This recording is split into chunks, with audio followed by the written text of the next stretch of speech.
She had nothing left. Not a single coin. Not a single person who wanted her. The town of Hartwell, Wyoming, population 400, had made that perfectly clear. A woman too large, too loud, too much to be wanted by anyone. And on that frozen October night, with mud caked into the hem of her only dress and humiliation still burning on her skin like a brand, she almost gave up entirely. But she didn't.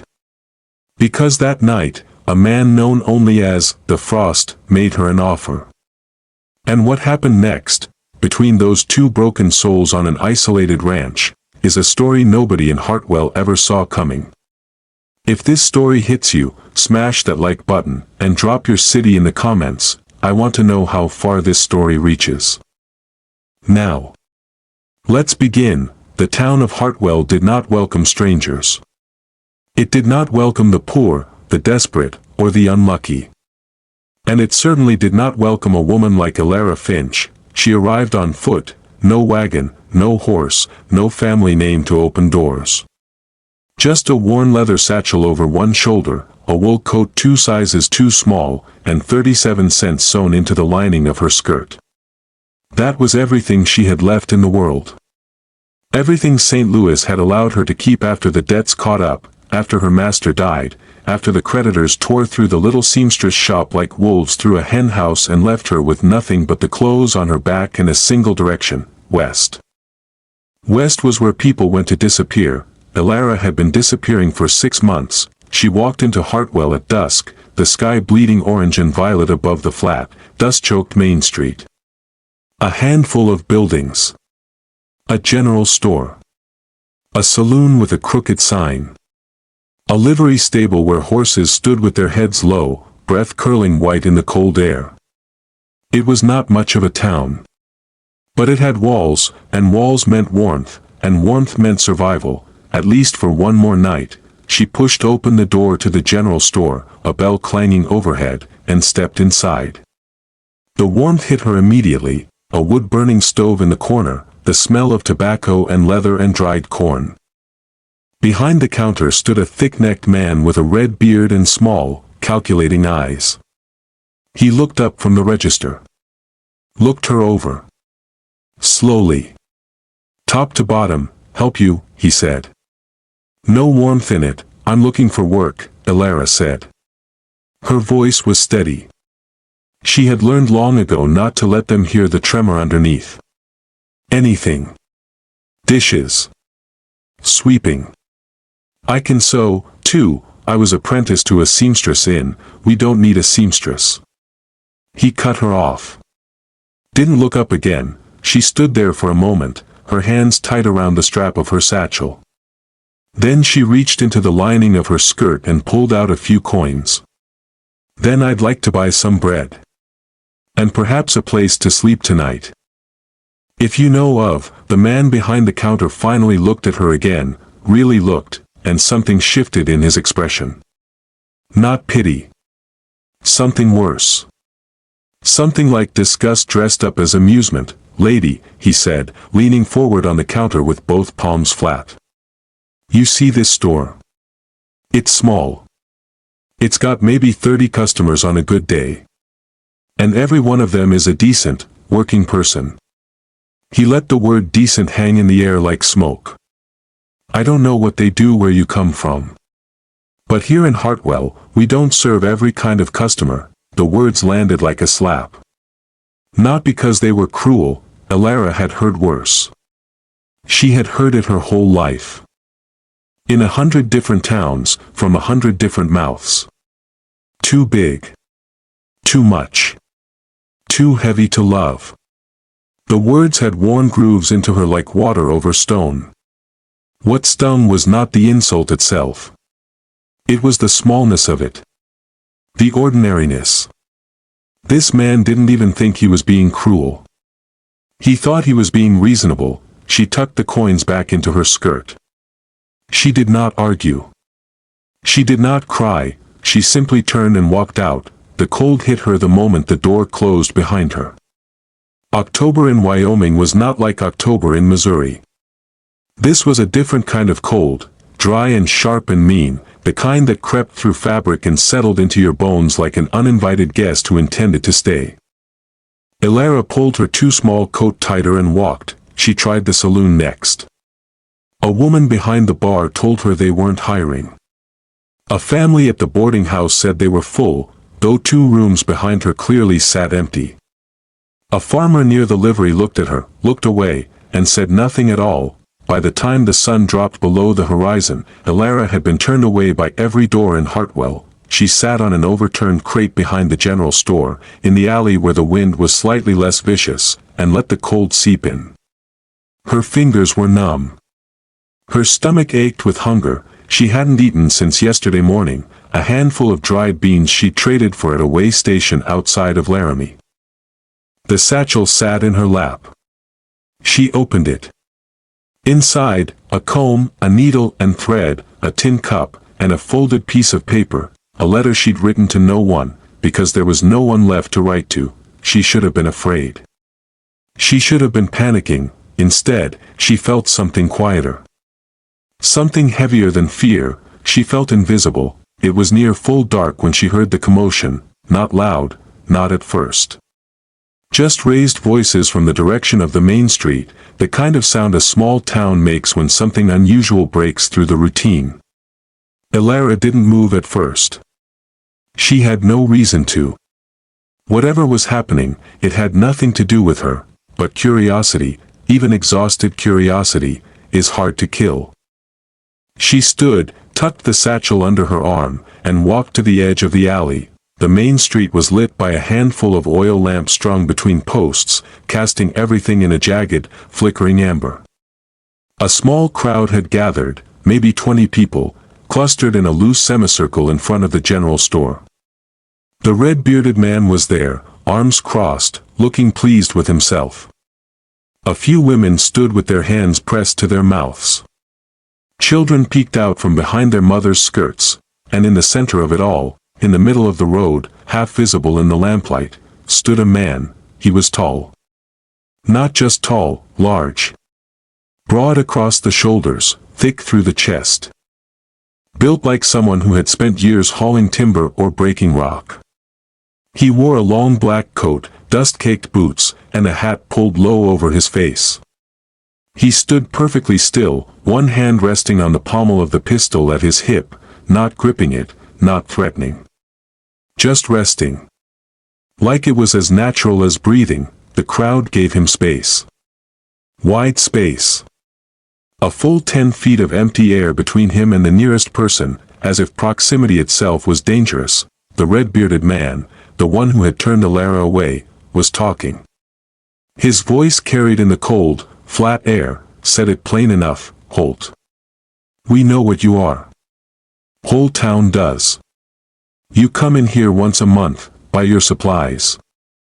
Don't say a word to anyone, and ride back out to that ranch of yours like the rest of us don't exist. He spat on the ground. Well, I'm telling you now, that attitude won't fly anymore. Wick's been talking to the magistrate, and I don't care what Wick's been talking about.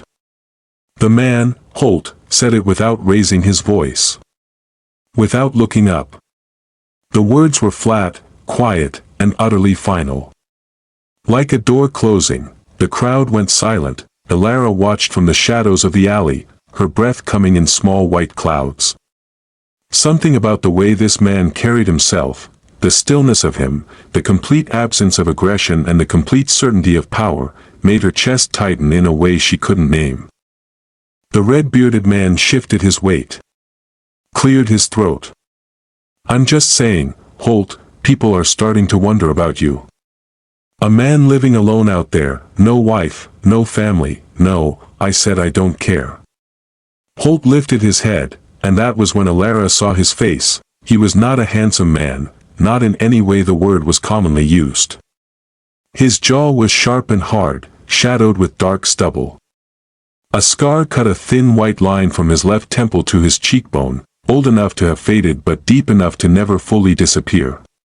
His eyes, visible even in the low lamplight, were a pale, almost colorless blue. Cold. Watchful. The eyes of a man who had seen things that took the softness out of the world. But there was something else there, too. Something buried deep, underneath the frost and the silence.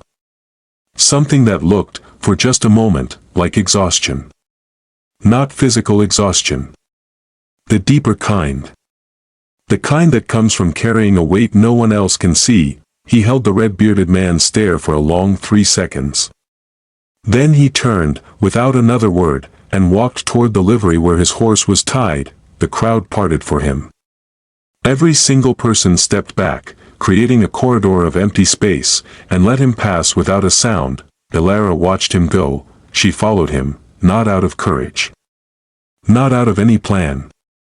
She followed him because she had nowhere else to go. And because something in the way he moved, that quiet, solitary refusal to bend, stirred something in her that had been dormant for a very long time. Something that felt, dangerously, like recognition. He was at the livery, running his hand along the flank of a dark bay mare, when he became aware of her. He didn't turn around. Didn't reach for the gun. He simply went still, the way a wild animal goes still when it senses something nearby. "You're the woman from the store," he said. Still not turning, Elara's heart hammered once, hard, against her ribs. She hadn't thought he'd seen her. She hadn't thought anyone had noticed her at all tonight. "Yes," she said. Her voice did not shake. She was proud of that. Now he turned. Slowly. Those pale blue eyes found her in the dark, found her, and stayed. He looked at her the way she had spent her entire life being looked at, taking in her size, the roundness of her face, the width of her shoulders beneath the threadbare coat. But he did not look away quickly, the way most people did, embarrassed, or disgusted, or simply uninterested. He looked at her the way someone looks at a problem they are trying to solve. "The whole town turned you away tonight," he said. It was not a question, yes, a beat of silence. The mare shifted, snorting softly. Somewhere down the street, a dog barked once and went quiet. Ezra Holt studied her for another long moment. Then he reached into the inside pocket of his coat, pulled out a folded piece of paper, a receipt from the general store, it looked like, and held it out. "I need a cook," he said. "Someone to keep the kitchen running through winter. $1 a week. You'd have a room, a fire, and 3 meals a day." He paused. His expression did not change. "It's not charity. It's work. Hard work. And my ranch is 11 miles outside of town. There's nothing out there but me, the cold, and a hell of a lot of silence." Elara looked at the paper in his hand. She looked at his face, unreadable, unyielding, offering nothing beyond the bare terms of a transaction. She thought about the alley behind the general store. The overturned crate. The 37 cents sewn into her skirt. She thought about what it felt like to be invisible. "I'll take it," she said. Ezra Holt nodded once. Tucked the paper back into his coat. "We leave in 10 minutes, he said, and turned back to the mare. The ride out to the ranch was silent. Elara sat behind him on the mare. There was no other horse, no wagon. Her arms wrapped loosely around his waist for balance, trying to take up as little space as possible. The night was brutally cold, the sky vast and black and scattered with stars so thick they looked like spilled milk across dark cloth. The trail wound away from Hartwell into open, rolling land, dry grass and scrub brush and the occasional skeletal cottonwood tree. Black against the sky. He did not ask her name, she did not offer it. The only sound was the steady rhythm of hoofbeats on frozen ground, and the wind, and somewhere far off in the darkness, so far off it might have been imagined, the long, low howl of a wolf. Elara pressed her face against the back of his coat and let the cold do its work. She did not cry. She did not pray. She simply held on, and let the darkness carry her forward, toward a place she had never seen, belonging to a man she did not know. It was the only door that was open, so she walked through it. The ranch appeared out of the darkness like something half-remembered from a dream, not grand, not imposing, but solid. Real.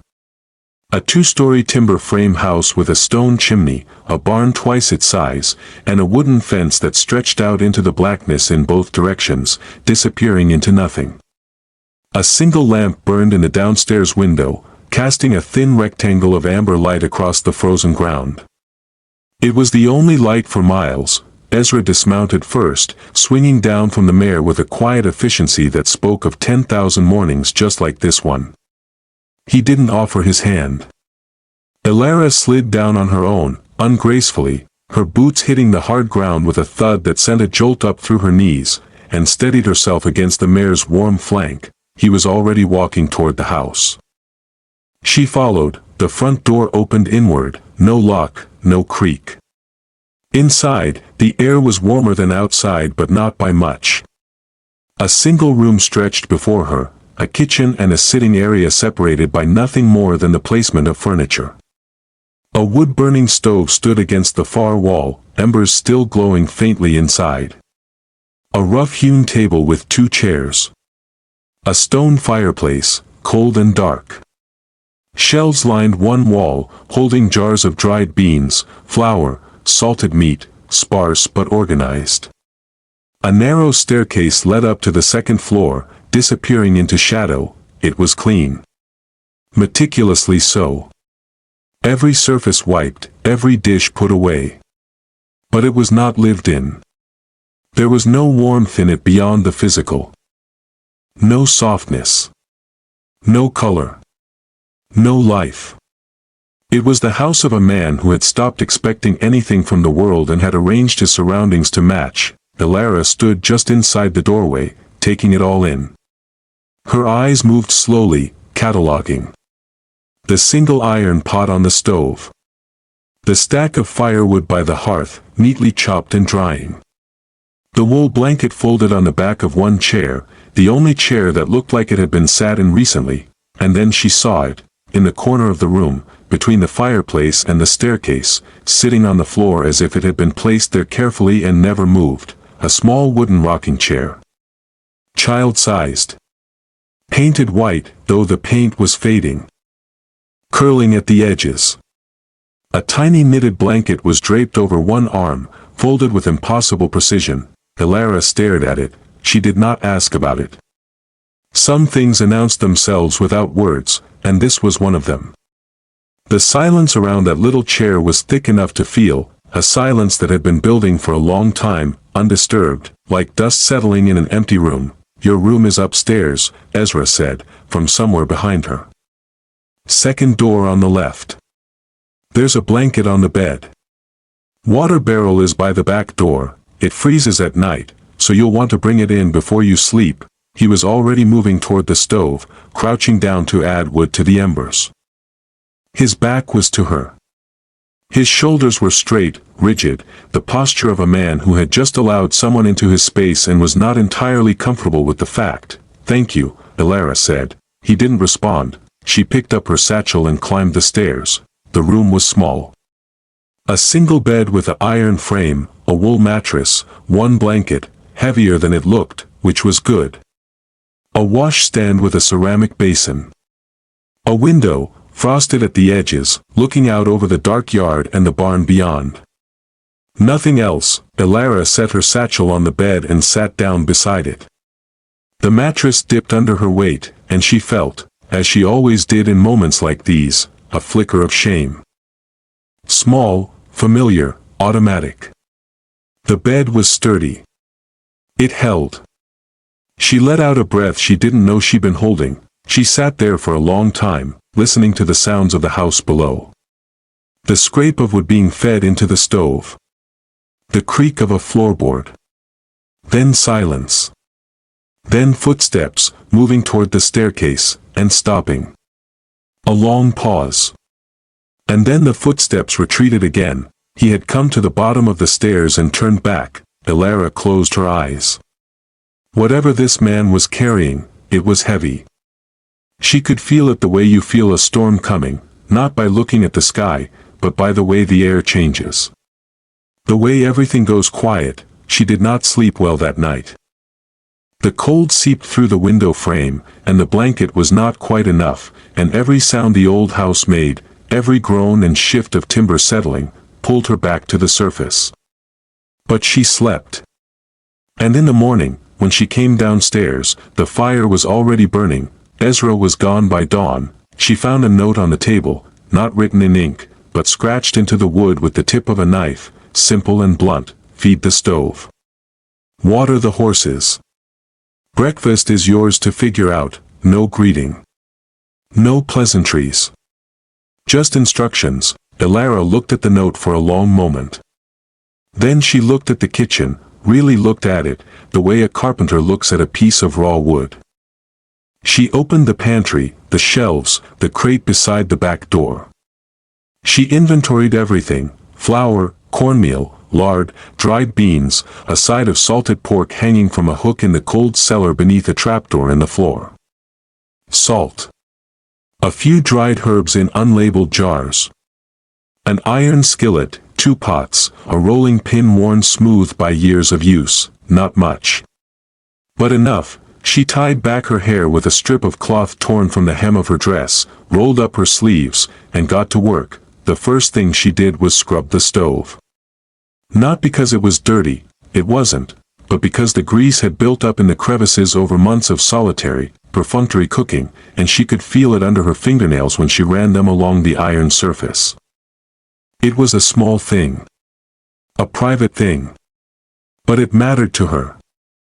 If she was going to cook in this kitchen, she was going to cook in a clean kitchen. Then she made cornbread. It was simple: cornmeal, flour, lard, a little water, a pinch of salt. She mixed it by hand in a ceramic bowl she found on the lowest shelf, stirring until the batter was just thick enough to hold its shape.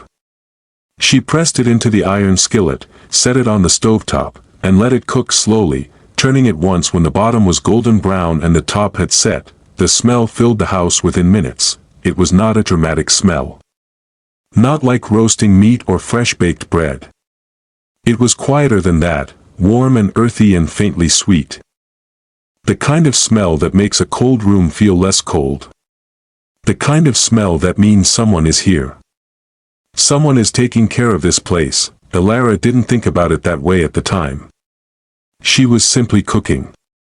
It was what she knew how to do, and it was the one thing in her life that had never failed her. But later, much later, she would understand that this was the first crack in the wall. The first small, invisible change she made to this hollow house. And it was not the last. Ezra came back at midday, stamping snow from his boots at the door. The first flakes of the season had begun to fall, thin and lazy, drifting down from a white sky. He stepped inside and stopped. The cornbread was on the table, cut into wedges and covered with a cloth to keep it warm. A pot of bean soup, rehydrated from the dried beans, seasoned with the salt and the dried herbs she'd found, sat on the stove, steam curling from the lid. The table had been wiped clean. The chairs had been pulled out, both of them, facing each other. He stood in the doorway for a full 10 seconds without moving. "I wasn't sure when you'd be back," Elara said, from where she stood by the stove, ladling soup into 2 bowls. She did not look up.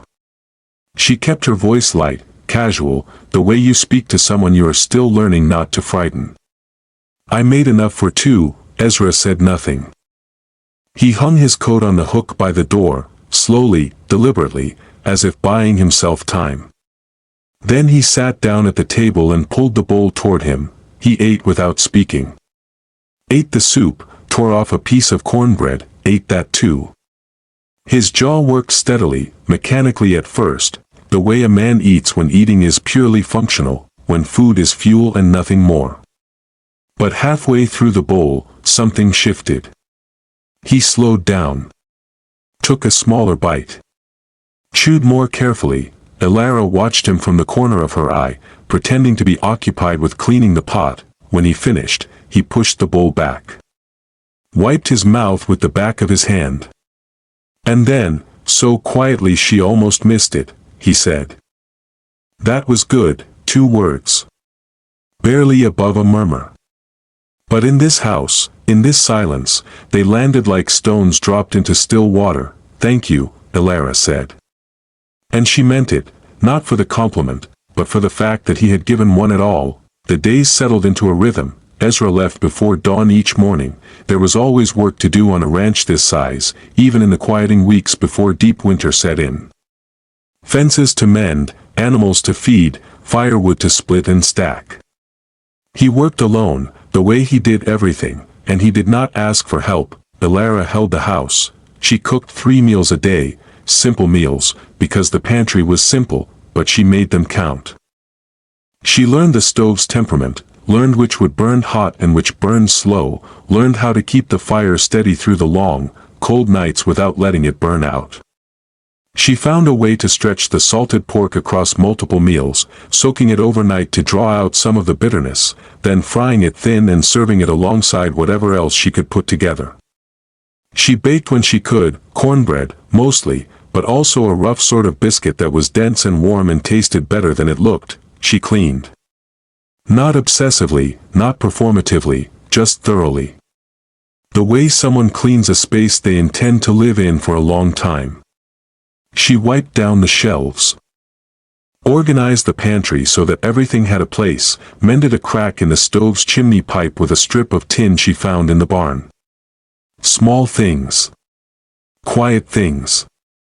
The kind of work that no one notices until it stops, and slowly, so slowly that neither of them could have pinpointed the exact moment it began, the house started to change. It was not dramatic. There were no new curtains, no flowers in a vase, no decorations of any kind. Elara had nothing to decorate with, and she was not that sort of woman anyway. But there was warmth now, real warmth, not just from the stove but from the presence of someone who was paying attention. The meals on the table. The fire kept burning through the night. The way the kitchen smelled, every evening, like something worth coming home to, Ezra noticed. Of course he noticed, he said nothing about it. But he noticed, the first sign that something was shifting in him, something small, something he might not have even recognized in himself, came on a Tuesday, 3 weeks after Elara's arrival. She woke in the middle of the night, shivering. The fire had burned down to ash while she slept, and the cold had crept back into the room like a slow tide. She pulled the blanket tighter, but it was not enough, not nearly enough. She lay there, teeth chattering, and thought about going downstairs to rebuild the fire, but the thought of leaving the bed and facing the cold hallway made her chest ache with exhaustion. In the morning, she came downstairs to find the fire already burning, high and steady, as if it had been tended through the night. Fresh wood, stacked neatly beside the hearth, enough to last until noon without attention. She looked at Ezra. He was at the table, drinking coffee from a tin cup, staring out the window at the gray morning sky. He did not meet her eyes. "Did you do this?" she asked, nodding toward the fire. "Stove needs tending," he said. "It'll go out if no one watches it." It was not an answer. They both knew it was not an answer. But Elara let it pass, because pushing him felt like pushing against something that would not give, not because it was stubborn, but because it was fragile. And she understood fragile things. The next morning, the same thing. And the next, he never mentioned it again. She never asked again. The coat appeared on a Thursday. Elara came downstairs that morning and found it draped over the back of her chair, the chair that had become, without any formal declaration, hers. It was wool. Dark brown, nearly black. Heavy, with a wide collar and long sleeves and a row of brass buttons down the front. It was not new. There were faint creases in the fabric, and the lining had been worn soft with use, but it was warm. Warmer than anything she had ever owned. She touched the fabric with her fingertips. Ran her thumb along one of the brass buttons. It was smooth, well made. This was not a cheap coat. This was not something a man bought without thinking about it. Ezra was outside, somewhere near the barn. She could hear the rhythmic thunk of an axe splitting wood. She put the coat on. It was too big in the shoulders, made for a man's frame, but it fell past her knees and the wool was thick and dense and blocked the wind entirely. She zipped it closed and stood in the kitchen doorway, feeling, for the first time in longer than she could remember, warm. She did not thank him for it, not because she wasn't grateful. She was, deeply, aching grateful, in a way that had nothing to do with the coat itself and everything to do with what it meant. Someone had seen that she was cold. Someone had done something about it. Not with words. Not with pity. With action. Quietly. Without expectation of anything in return, she did not thank him because she understood, instinctively, that acknowledging it would embarrass him.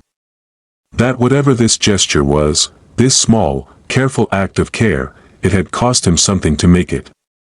And the kindest thing she could do was let it exist without drawing attention to it, so she simply wore the coat. Every day after that, when she went outside to haul water or gather firewood or check on the animals in the barn, she wore it. And once, on a morning when the wind was bitter and the snow was falling thick and sideways, she caught him watching her from across the yard, watching her pull the collar up around her face, watching the way the coat kept her warm, and something in his expression, just for an instant, looked like relief. It was on one of those quiet evenings, 2 weeks after the coat, that Alara first heard him hum. She was in the kitchen, kneading dough for the next morning's biscuits, her hands working the flour in slow, rhythmic circles. The fire crackled. The wind pressed against the windows. And upstairs, faint, barely audible above the noise of the house, a low, tuneless melody. Not quite singing.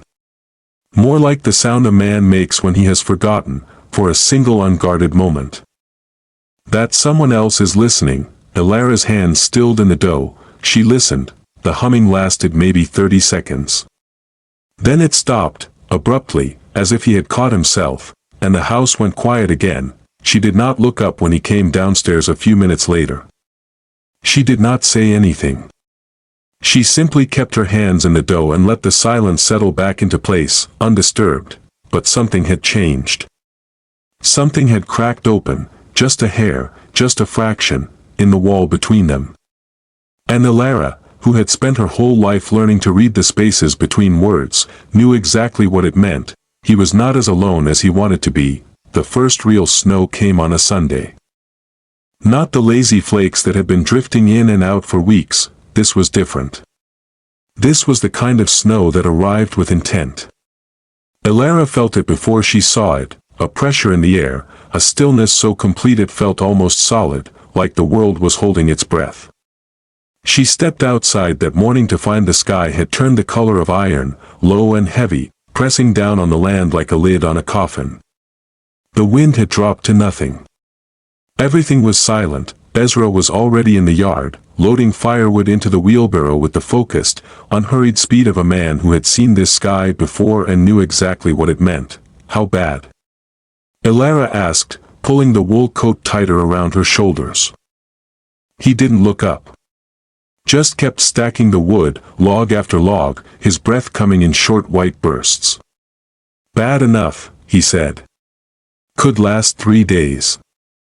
Could last 5.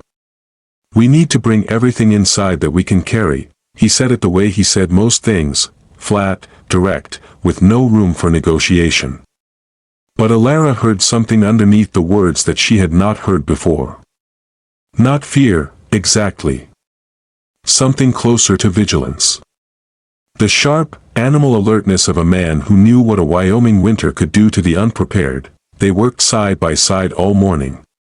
Alara carried armload after armload of firewood into the house, stacking it against the wall beside the stove until the pile reached her waist.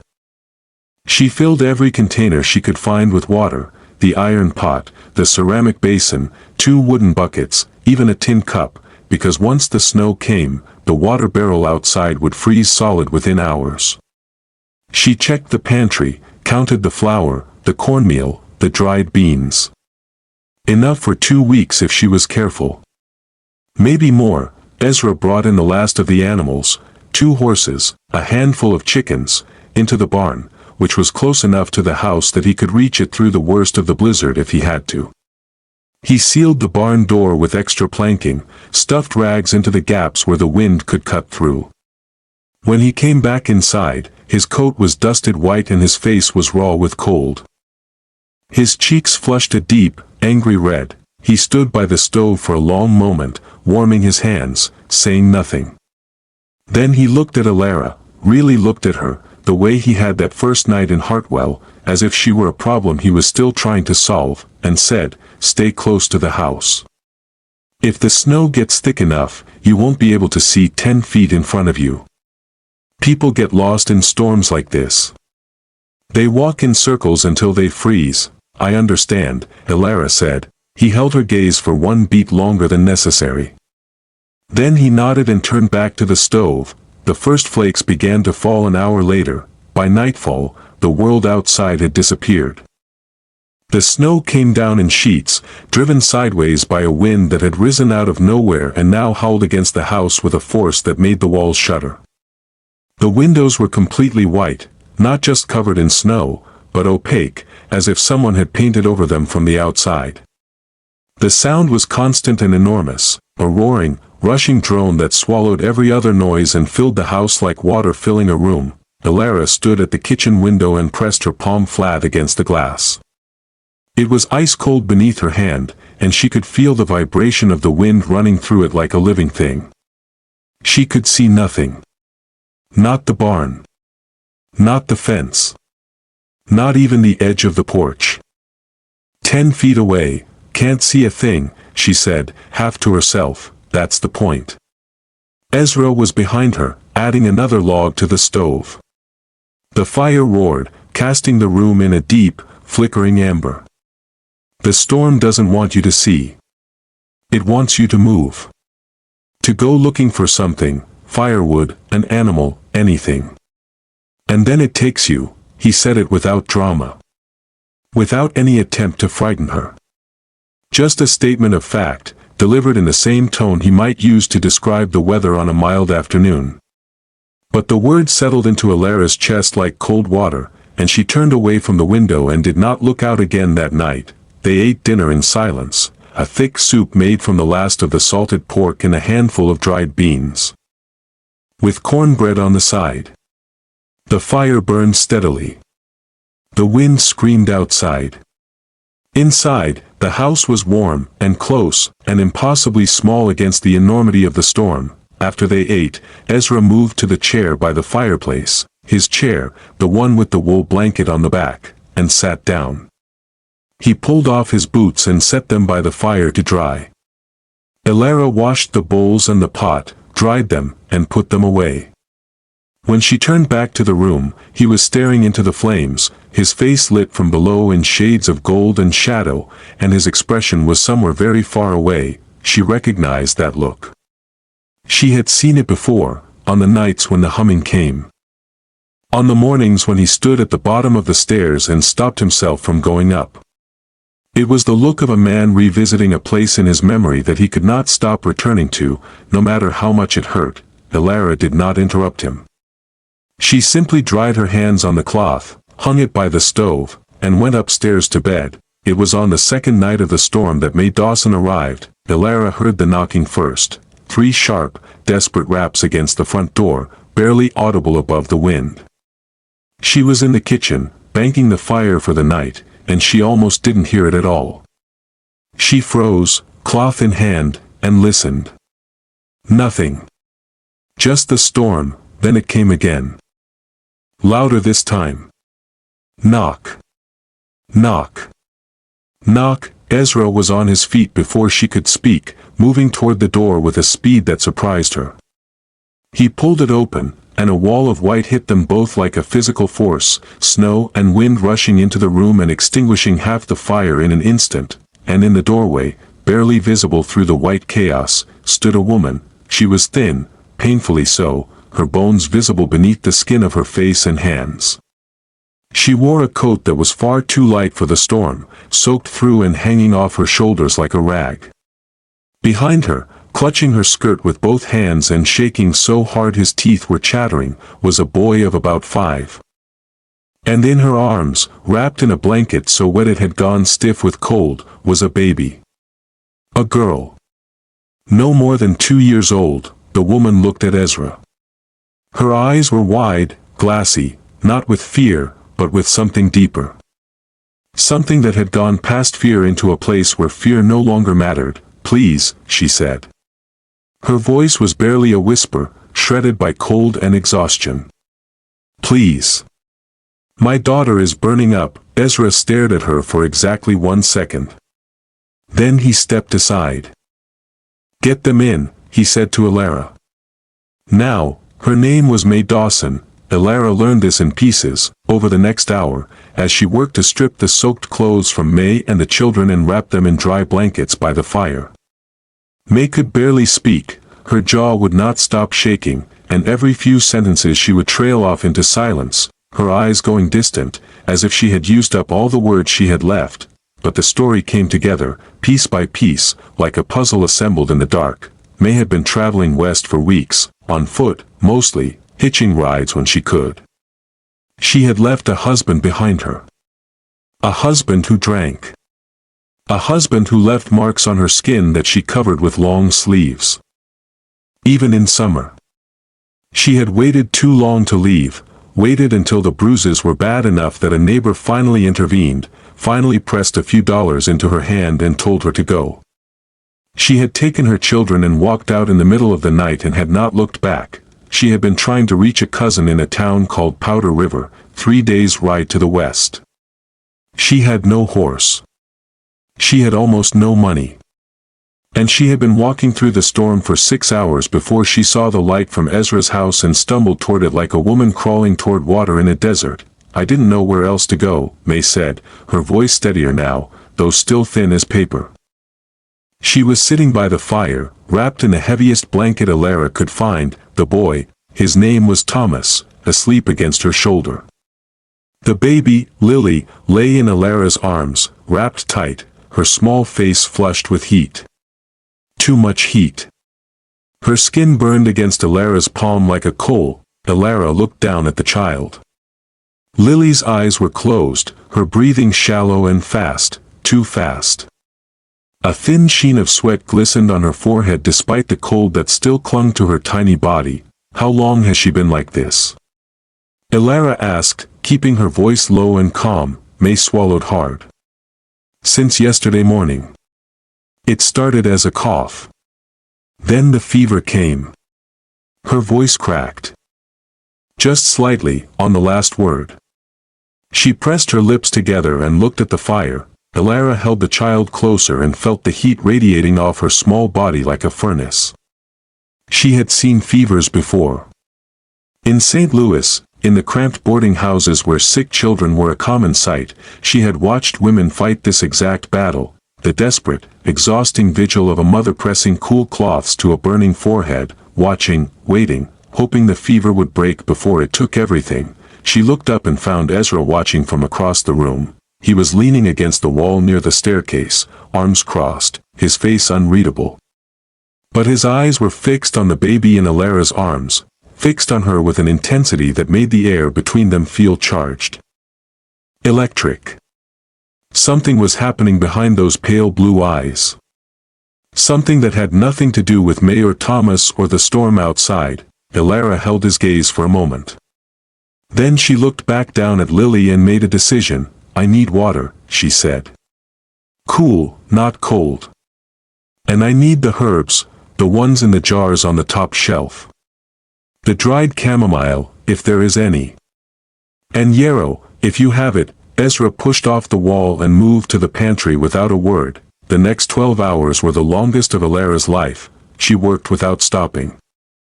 Without resting, without eating, without so much as sitting down for more than a minute at a time. She made a compress from a strip of clean cloth, soaked it in cool water, and laid it across Lily's forehead. She changed it every 20 minutes when it warmed with the child's fever heat. She brewed a tea from the dried herbs Ezra found, chamomile and a bitter root she didn't recognize but trusted anyway, and coaxed tiny sips of it past Lily's cracked lips with a spoon. May tried to help at first, but exhaustion pulled her under within the first hour.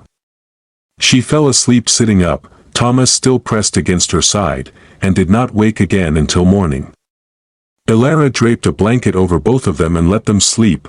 Ezra stayed, he did not sleep either. He fed the fire through the night, silently, methodically, adding wood every hour so the room stayed warm. Because a fevered child in a cold room was a death sentence. He boiled water when Alara needed it. He carried the basin of dirty water outside into the storm and brought back fresh water from the barrel, which had begun to thaw near the stove's heat.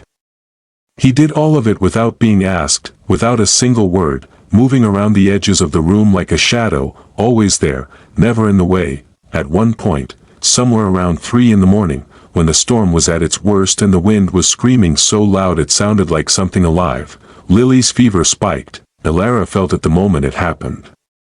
The child's body went rigid in her arms, a full-body shiver that was not from cold but from the fever's assault on her tiny system. Her breathing changed, faster, shallower, each breath a small, desperate gasp. Alara's hands moved faster.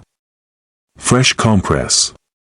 Cool water down the back of the neck, where the pulse beat hottest. She tilted Lily's head back slightly and pressed the spoon of herbal tea to her lips again, tiny sips, barely enough to wet her mouth, but enough to give the body something to work with. "Come on," she whispered.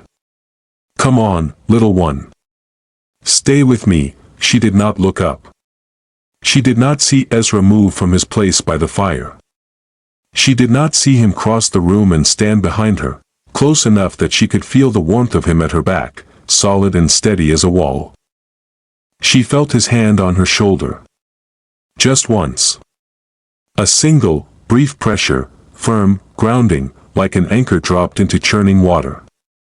Then it was gone, but she felt it for the rest of the night. The fever broke just before dawn. Alara knew it happened because the child's body changed beneath her hands, the rigid, burning tension released all at once, like a fist unclenching, and Lily's breathing slowed and deepened into something that was finally, unmistakably, sleep.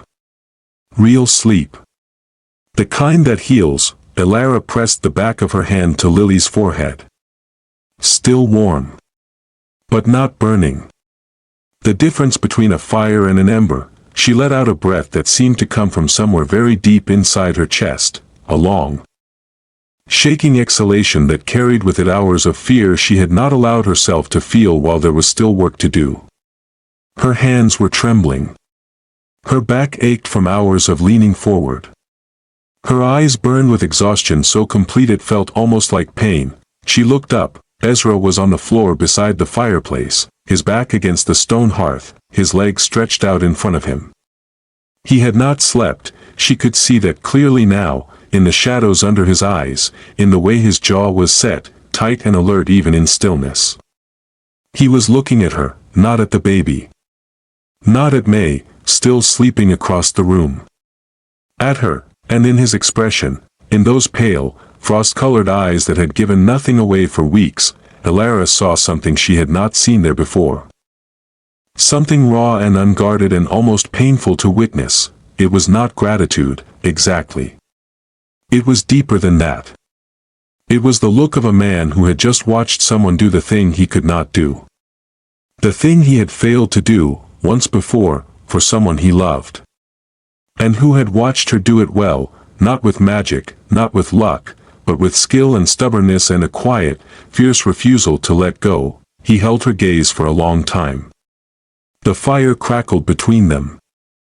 Outside, the storm was finally beginning to quiet, the wind dropping, the howling fading to a low, exhausted moan. Then Ezra did something that Alara would remember for the rest of her life. He reached out, slowly. Carefully, the way a man reaches for something he is not sure he is allowed to touch, and took her hand. The one that had been pressing compresses to a child's forehead all night. The one that was raw and red and trembling with fatigue. He lifted it gently, turned it over in his own hands, and looked at it. At the redness of her skin, the roughness of her knuckles, the small cuts where the edge of the basin had caught her twice in the dark, he wrapped both of his hands around hers. His palms were large and calloused and warm, impossibly warm after a night spent tending a fire, and they closed around her hand the way water closes around a stone. Completely. Gently. Without pressure. He did not speak. He did not need to. They sat like that, in the gray pre-dawn light, with a sleeping child between them and a storm dying outside and the house holding them all inside its walls, and for the first time since Alara had arrived on this ranch, the silence between them did not feel empty. It felt like something beginning. The days after the storm were the quietest Alara had ever known, not silent. The house was never truly silent anymore. There was Thomas, who woke early and asked questions in a thin, earnest voice that never seemed to stop. There was Lily, recovering slowly but surely, her small laugh breaking through the stillness like sunlight through cloud cover. There was May, who grew a little stronger each day, her color returning in increments, the hollows beneath her cheekbones filling out as Alara fed her soup and bread and warm broth 3 times a day without fail. But beneath all of that, beneath the small sounds of life filling the house, there was a new kind of quiet between Alara and Ezra. Not the cold, guarded silence of their first weeks together. Something else entirely. Something that had no name yet, but that existed in the spaces between them like heat rising from sun-warmed stone. In the way he passed her the coffee cup each morning without being asked. In the way she saved the best piece of cornbread for his plate without thinking about it. In the way their eyes met across the room sometimes, just for a second, just a flicker, and neither of them looked away. It was fragile, this thing between them. Unnamed and unspoken. And like all fragile things, it could be shattered. Thomas Wick shattered it on a Tuesday. Alara did not know who Thomas Wick was the first time his name was spoken in her presence. She was in the kitchen, grinding dried beans with a mortar and pestle, when Ezra came inside from the yard with his jaw set in a hard line she had not seen before. He hung his coat on the hook and stood by the door for a long moment, saying nothing, his eyes fixed on a folded piece of paper in his hand. "What is it?" Alara asked. He did not answer immediately. He walked to the table, set the paper down, and smoothed it flat with one palm. Then he pulled out a chair and sat down heavily, as if the weight of whatever he had just read had settled into his bones. "There's a man in Hartwell," he said at last. "Name of Thomas Wick. He's been buying up land all along the river corridor for the past 2 years. Cheap. From families who can't afford to hold on through another bad winter." He paused. Picked up the paper again, turned it in his fingers. "This is a letter from the county magistrate's office. They're requesting that I appear in Hartwell within the week to discuss a matter of public concern." He said the last 3 words with a flatness that made them sound like an insult. "What kind of matter?" Alara asked. Ezra set the letter down again. He looked at her, directly, openly, with none of the guardedness that had defined his expression in their earliest days together. What she saw in his face was not fear. It was something colder than fear. It was the look of a man who understood exactly what was coming and had no intention of running from it. "Me," he said. "Us. This house. All of it." May was the one who filled in the gaps. She had been listening from the doorway, Thomas asleep against her hip, Lily dozing in the cradle Ezra had fashioned from an old feed box and lined with wool scraps, a cradle that had appeared one morning without explanation. Set beside the fire where the warmth would keep the child comfortable. May had said nothing when she first saw it. But Alara had caught the way her eyes moved from the cradle to Ezra's face, and then to the small white rocking chair in the corner, and something in May's expression had softened with an understanding that needed no words. Now May stepped into the kitchen fully, her voice low so the children would not hear. "Wick is not just a land buyer," she said. "He's the magistrate's brother-in-law. Has been for 3 years. Every piece of land he's bought in this territory, he bought it because the magistrate made it possible. Quiet pressure. Inspections that found violations that weren't there. Taxes assessed at twice their value. The kind of thing that doesn't make noise, but it breaks people." She paused, adjusting Thomas on her hip. "I heard about him before I left my husband. Word travels, even to places like where I was. They said he was patient. Said he'd wait for a man to stumble before he moved in." She looked at Ezra. "I think he's been waiting on you for a long time." Ezra said nothing. But his hand tightened around the letter, just slightly, just enough for Elara to see the tendon stand out on the back of his wrist, and she understood, this was not a new threat. This was an old one. One that had been circling for months, maybe longer, waiting for the right moment to strike. And the right moment, it seemed, was now. Elara spent the next 2 days preparing, not for a fight. She was not naive enough to think she could fight a man with political connections and a magistrate in his pocket. She prepared the way she prepared for everything, methodically, quietly, one careful step at a time. She went through every piece of paper in the house. Ezra's land deed, original, signed and witnessed, filed with the county clerk 3 years before Wick had begun his acquisitions. Tax records, paid in full, every year, with receipts. A letter from the previous county sheriff, dated 2 winters back, confirming that Ezra Holt was a lawful and peaceable resident of the territory. She organized them into a single stack and tied them with a strip of cloth. Then she sat at the kitchen table with a pencil stub and a scrap of paper and wrote down every fact she could think of, every date, every name, every detail that might matter when the time came to stand in front of someone and say, this land belongs to this man, and no amount of political maneuvering can change that. Ezra watched her do it. He did not offer to help, and she did not ask him to. But on the second evening, when she was still writing by lamplight long after May and the children had gone to sleep, he came and sat across from her at the table. He did not speak. He simply sat there, his presence a quiet, steady weight in the room, and waited until she finished. When she set down the pencil and looked up, he was watching her with that expression again, the one she had first seen the morning after Lily's fever broke. The one that looked like something breaking open. You don't have to do this, he said. His voice was rough. Quiet. I know, Elara said, a beat of silence. Then why? He asked. Elara held his gaze. She thought about the alley behind the general store in Hartwell. The overturned crate. The 37 cents.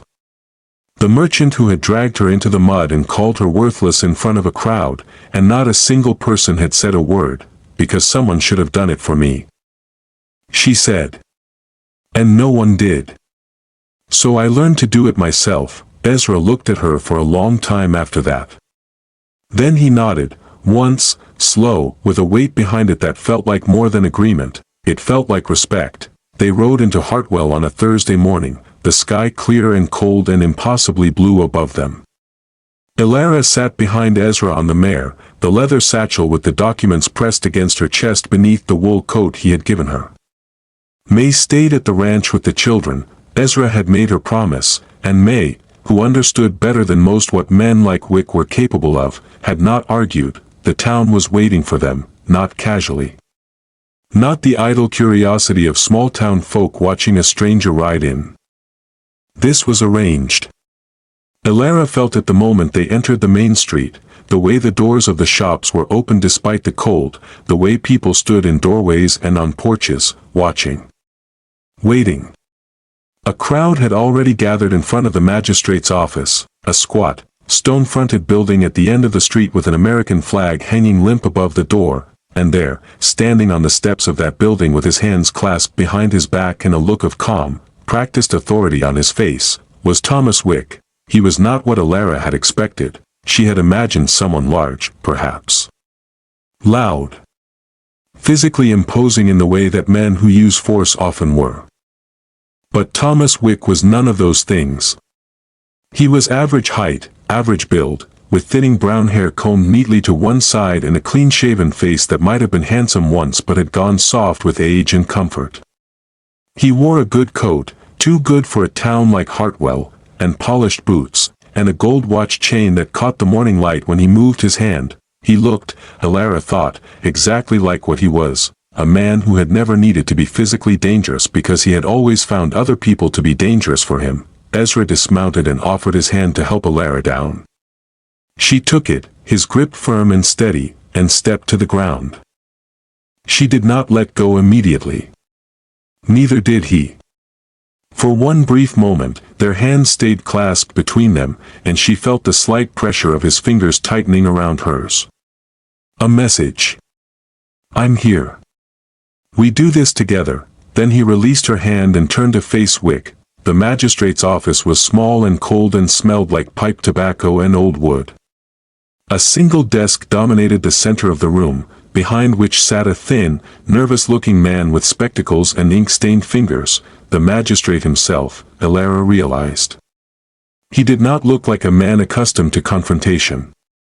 He looked like a man who had been told what to do and was doing it, hoping the whole unpleasant business would be over quickly. Wick stood to one side of the desk, leaning against the wall with an air of casual ownership, as if the room belonged to him. Which, in every way that mattered, it did, Mr. Holt, Wick said, pushing off the wall and extending his hand with a smile that did not reach his eyes. Thank you for coming in. I know it's a long ride. Ezra did not take his hand. He walked to the desk, set nothing down, said nothing. Simply stood there, still as iron, and waited. Wick's smile flickered. Just for an instant. Then he recovered, smoothed his coat, and turned to the magistrate. Perhaps you could explain the matter, Harold. The magistrate, Harold, cleared his throat and shuffled through a stack of papers on his desk with trembling fingers. Yes. Well, Mr. Holt, there have been concerns raised by several members of the community regarding the situation at your property. What situation? Ezra said. It was not a question. Harold glanced at Wick. Wick gave a tiny nod. It has been brought to our attention, Harold continued, his voice thin and reedy, that you are harboring an unmarried woman under your roof. A woman of no known family or standing. There are also reports that you have taken in additional persons, a woman and 2 children of unknown origin, without any formal arrangement or legal documentation. He paused, swallowed. In the eyes of this county, these are matters of moral concern. The word moral hung in the air like something rotten. Elara felt her jaw tighten. She looked at Wick. He was watching Ezra with the patient, reptilian attention of a man who had done this before, many times, and knew exactly how the script was supposed to play out. The pressure would build. The man would feel cornered. He would either sell, quietly, quickly, to avoid the scandal, or he would refuse, and then the magistrate would find other ways to make life difficult. Inspections. Fines. The slow, grinding machinery of bureaucratic persecution. It was elegant, in its way. Cruel and cowardly and utterly effective. Elara stepped forward. If I may, she said. Every eye in the room turned to her. Harold blinked. Wick's expression did not change, but something shifted behind his eyes. A flicker of surprise, quickly suppressed. Elara reached into the satchel and pulled out the stack of documents. She set them on the desk, carefully, precisely, the way she set a plate on a table, and looked at Harold. Mr. Holt's land deed, she said, pointing to the top document. Original. Filed with the county clerk before Mr. Wick began his acquisitions in this territory. His tax records, paid in full, every year, with receipts. And a letter from the previous county sheriff confirming Mr. Holt's lawful residence. She paused. Let the document sit there, undeniable, solid as stone. As for the moral concerns, she continued, and she did not flinch from the word. Did not let her voice waver or soften. I am the cook and housekeeper on Mr. Holt's property. I was hired for wages. May Dawson is a widow fleeing a violent husband, a husband who, I might add, has outstanding warrants against him in 3 counties. Her presence at the ranch is an act of basic human decency, not a moral failing. She looked directly at Wick now, holding his gaze with every ounce of steadiness she possessed. I would be very interested to know, Mr. Wick, what specifically about helping a woman escape a beating constitutes a matter of public concern. The room was silent. Harold stared at her. His mouth had opened slightly, as if he had forgotten how to close it. Wick's expression had gone very still, the stillness of a man recalculating, rearranging the pieces of a game that had just shifted on the board. Ezra stood beside her. He said nothing. He did not need to. His presence alone, tall, immovable, a wall of quiet authority, said everything that needed saying. Wick recovered first. He pushed off the wall and straightened his coat, smoothing the front with both palms. His smile returned, smaller this time, tighter, with something hard underneath it. Well, he said. It seems Mr. Holt has found himself a sharp tongue to go with his stubbornness. He looked at Harold.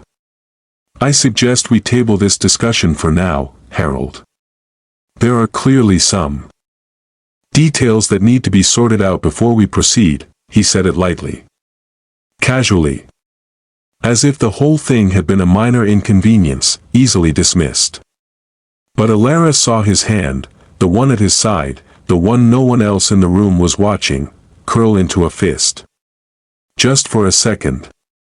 Just long enough for her to see it, then he uncurled his fingers, nodded once to Harold, and walked out of the office. The door closed behind him with a quiet, deliberate click. They did not speak on the ride back. The mare moved steadily along the trail, hooves crunching on the frozen ground, breath curling white in the cold air. The sky was still impossibly blue above them, the kind of blue that hurt to look at. So bright and clean it seemed almost hostile after weeks of gray winter storms. Alara sat behind Ezra, her arms around his waist for balance, the empty satchel against her side. The documents were still on Harold's desk. She had left them there deliberately, let them sit, let them be read, let them do their quiet, irrefutable work in the absence of anyone trying to argue against them. She stared at the back of Ezra's coat, at the way the wool stretched across his shoulders, at the slight tension she could feel in his body through the fabric, and waited. It was not until they were within sight of the ranch, the smoke from the chimney rising straight and thin in the still air, that he spoke. That was the bravest thing I have ever seen anyone do, he said. His voice was low, rough. And underneath the words, underneath the flatness he used like armor, there was something raw and unguarded that made Alara's chest ache with a feeling she could not yet name. She did not answer right away. She pressed her cheek against the back of his coat and watched the ranch grow larger ahead of them, the house, the barn, the fence, the thin curl of smoke, and thought about what bravery really meant, not the absence of fear. She had been afraid, in that room. More afraid than she had let anyone see. Bravery was doing it anyway. Standing up in front of a man who had the power to destroy everything, and saying no. Not loudly. Not dramatically. Just clearly. Firmly. The way a door closes when someone finally decides to lock it from the inside. Someone had to, she said at last. Ezra said nothing more. But his hand found hers again, the way it had the morning after Lily's fever broke, careful and deliberate and warm, and held it for the rest of the ride home. Spring did not arrive gently in Wyoming. It came the way everything came to that land, sudden, fierce, and without apology. One morning in late March, Alara woke to a sound she had not heard in months, birdsong. Not the thin, desperate chirping of a single bird surviving the cold, but a chorus, dozens of voices, layered and overlapping. Filling the gray pre-dawn air with something that sounded dangerously close to joy, she lay in bed for a long time, listening. The light through the frosted window was different too, softer, warmer, tinged with a gold that had not been there the day before. The brutal white silence of winter was cracking open, slowly, like ice breaking apart on a river, and underneath it, the world was remembering what it felt like to be alive. Alara pulled the wool blanket up to her chin and closed her eyes and let the sound wash over her. She thought about how far she had come from that alley behind the general store in Hartwell. How far she had come from the woman who had sat on an overturned crate with 37 cents and no place to go. She was still that woman, in some ways, still alone in the world, still carrying the weight of every cruel word that had ever been spoken about her body, her size, her worth. Those things did not disappear simply because someone had given her a coat or held her hand in the dark, but they were lighter now.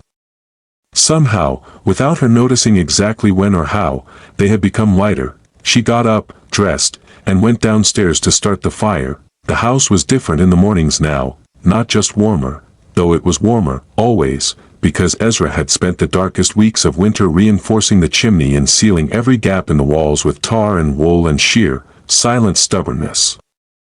It was different in the way a place becomes different when it has been inhabited.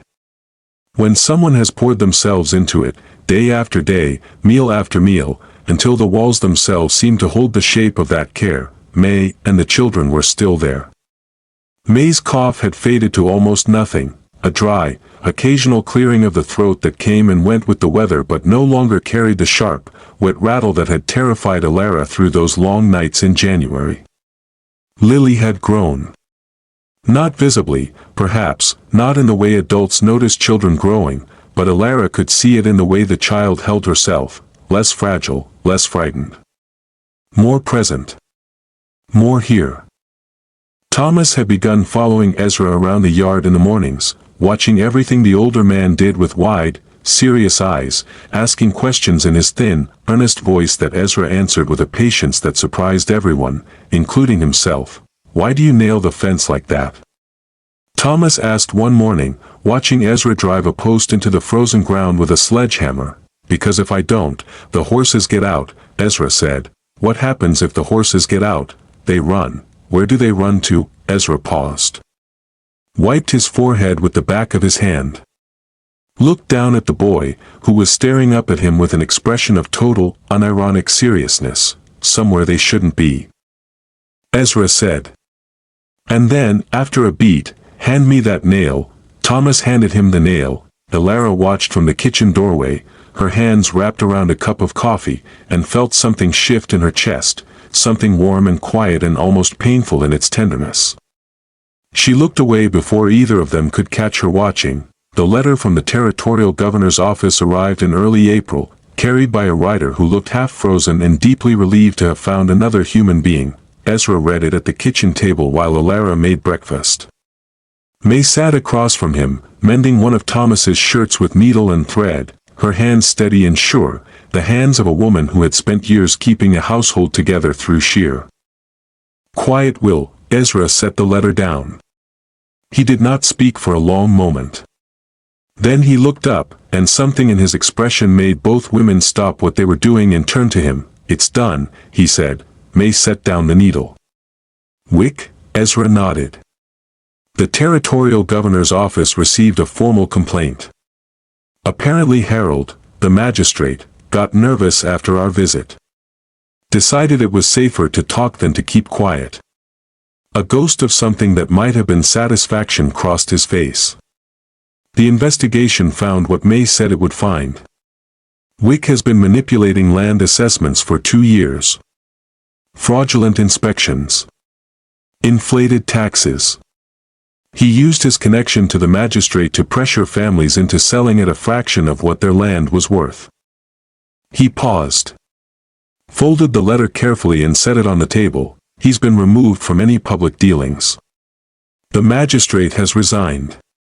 And every family Wick cheated out of their land is being offered restitution. The kitchen was quiet for a moment. The fire crackled.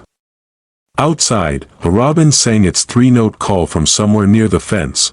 May let out a breath, long, slow, the kind of breath a person releases when they have been holding something tight for a very long time and can finally let it go.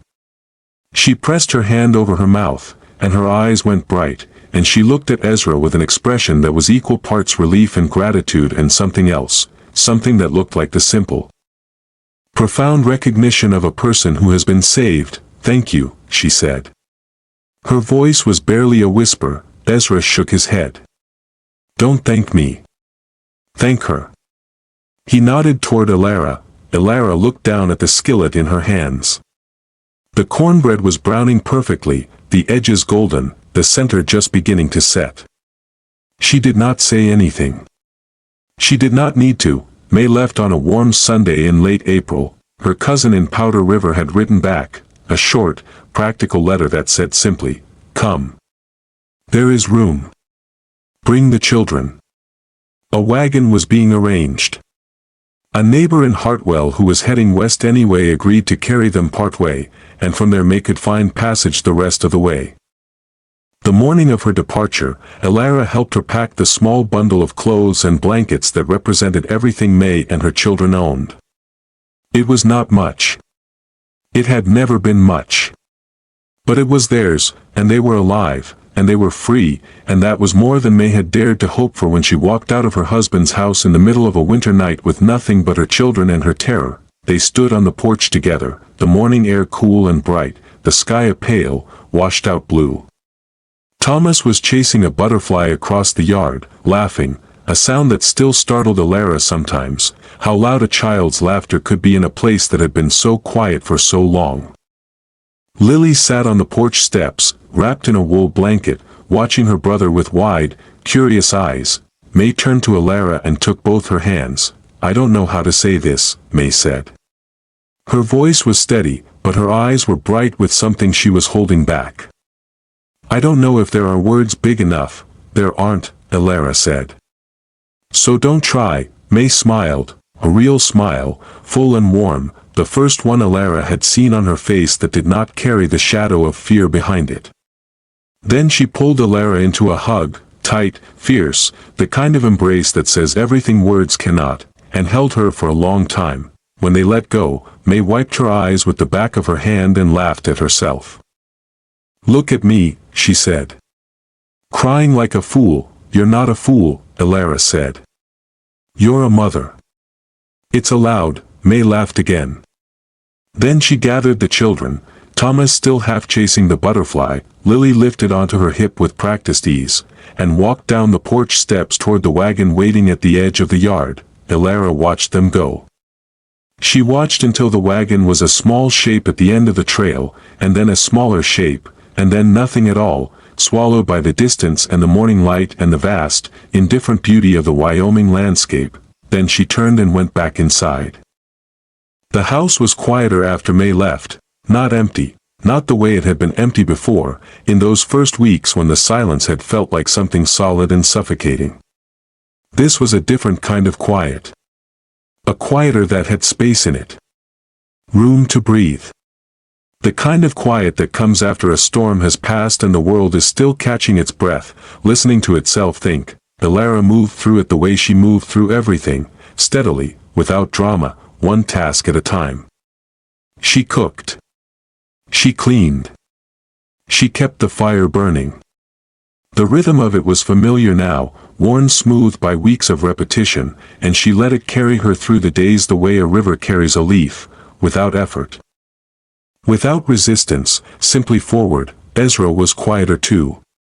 Not withdrawn, not the way he had been in those first weeks, when the silence around him had felt like armor. This was something softer. Something that looked, to Elara's careful eyes, like a man who was learning to be still without being afraid of what the stillness might show him. He still did not say much. But he said more than he used to. Small things. Observations about the weather, about the animals, about the state of the fence or the condition of the barn roof.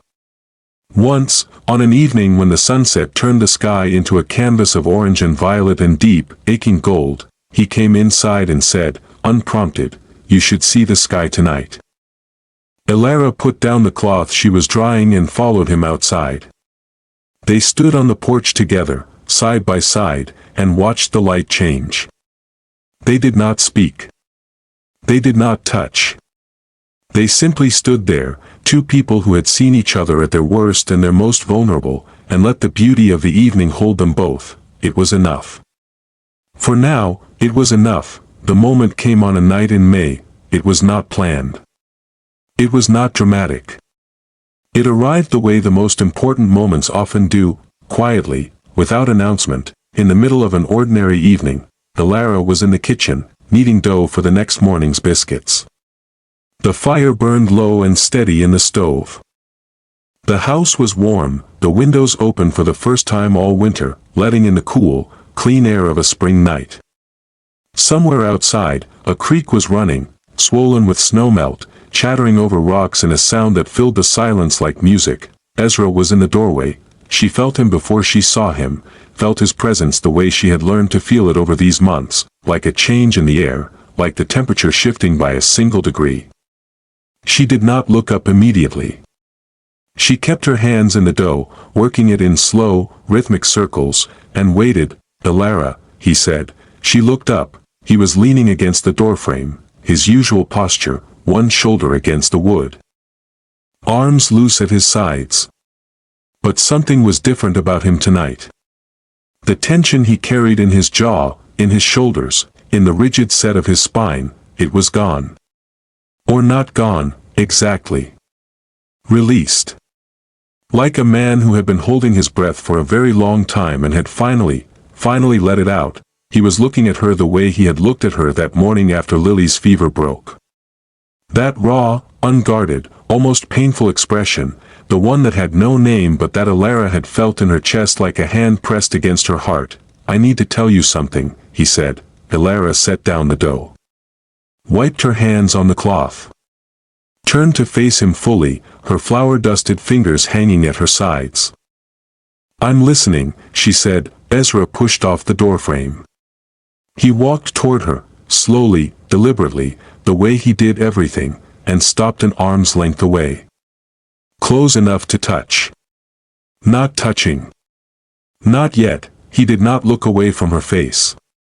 His eyes moved over her, not the way the merchant in Hartwell had looked at her, not with disgust or dismissal or the casual cruelty of a man who had decided she was not worth his time.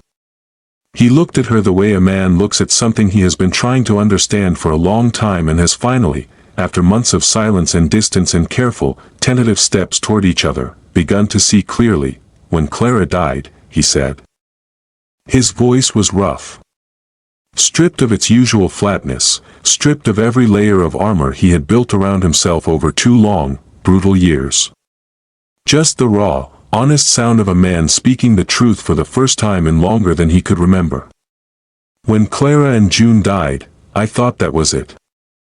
I thought the part of me that could feel anything was gone. I kept June's chair because I couldn't let go of it. I kept this house because I didn't know what else to do. I kept everyone out because the alternative was letting someone in, and I had already learned what that cost." He paused. Swallowed. His jaw tightened, and for a moment Elara thought he might stop, might pull back. Retreat into the silence that had protected him for so long. But he didn't. "And then you walked into this kitchen," he said. "And you made cornbread. And you kept the fire burning. And you held a dying child through the night and you didn't let go." His voice cracked, just barely, just enough for her to hear. "And I realized I was wrong. It doesn't cost everything. It's not the end of something." He looked at her, really looked at her, with every wall down and every defense stripped away. "It's the beginning." The kitchen was very quiet. The fire crackled softly. Outside, the creek ran on, steady and unhurried, carrying snowmelt toward the river and the river toward the sea. Elara looked at this man, this scarred, silent, difficult, good man who had given her a coat without saying a word and kept the fire burning through the night and made a cradle for a child that was not his own, and felt something inside her chest unlock. Something that had been closed for a very long time. Something she had locked herself, years ago, in a seamstress's shop in St. Louis, when the world had decided she was too much and she had believed it. She was not too much. She had never been too much, she was exactly enough. "Stay," Ezra said. The word came out quiet. Rough. Stripped of everything except what it meant. Not an employer speaking to a hired hand. Not a transaction. A man, standing in the kitchen of a house that had been hollow and cold and lifeless until she walked into it, asking her, simply, honestly, with everything he had left, to stay. Elara stepped forward. She closed the distance between them, one step, just one, and reached up and placed her hand against the side of his face. Against the scar that ran from his temple to his cheek. Against the skin that was rough and weathered and warm beneath her palm. "I'm not going anywhere," she said. Ezra closed his eyes. His hand came up and covered hers, the way he had held her hand the morning after the storm, careful and deliberate and warm. He turned his face into her palm and pressed his lips against it. And the gesture was so gentle, so reverent, so utterly at odds with the rough, hard exterior the world saw when it looked at him, that Alara felt tears prick the corners of her eyes. She did not cry. She simply held his face in her hand and let the moment exist, let it be exactly what it was, without decoration, without drama. Two people, broken in different ways, finding each other in the wreckage and deciding, together, to build something new. It was Alara who noticed the chair, not on that night, on a morning, weeks later, when the spring sun was streaming through the kitchen windows and the house was bright and warm and full of the smell of fresh bread and coffee. She was sweeping the floor near the fireplace when she stopped and looked down at the corner where June's rocking chair had always sat. The white chair was still there.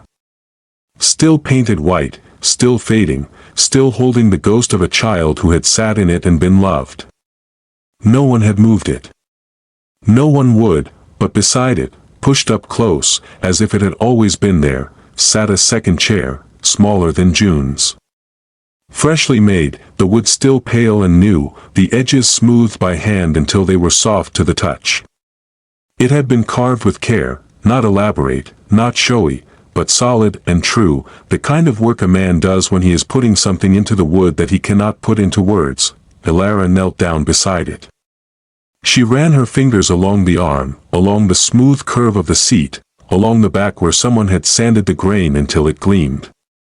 She did not know whose chair it was meant to be. She did not ask, she understood, it was not replacing what had been lost. It was not an attempt to fill the space that June had left, that space would always be there, always empty, always aching. It was something else entirely. It was an act of faith. An acknowledgement that the world did not end when the worst thing happened. That life continued. That love, real love, the kind that is built not from grand gestures but from small, quiet acts of care repeated day after day until they become the foundation of everything, was not something you found, it was something you built. One chair at a time. One morning at a time. One hand held in the dark at a time. Alara knelt there for a long time, her hand resting on the new chair, the sunlight falling warm across her shoulders, and listened to the sound of Ezra outside, the steady rhythm of the axe splitting wood, the same sound she had heard on her first morning in this house, the sound of a man doing the work of living, and for the first time in her life, the silence around her did not feel empty, it felt like home.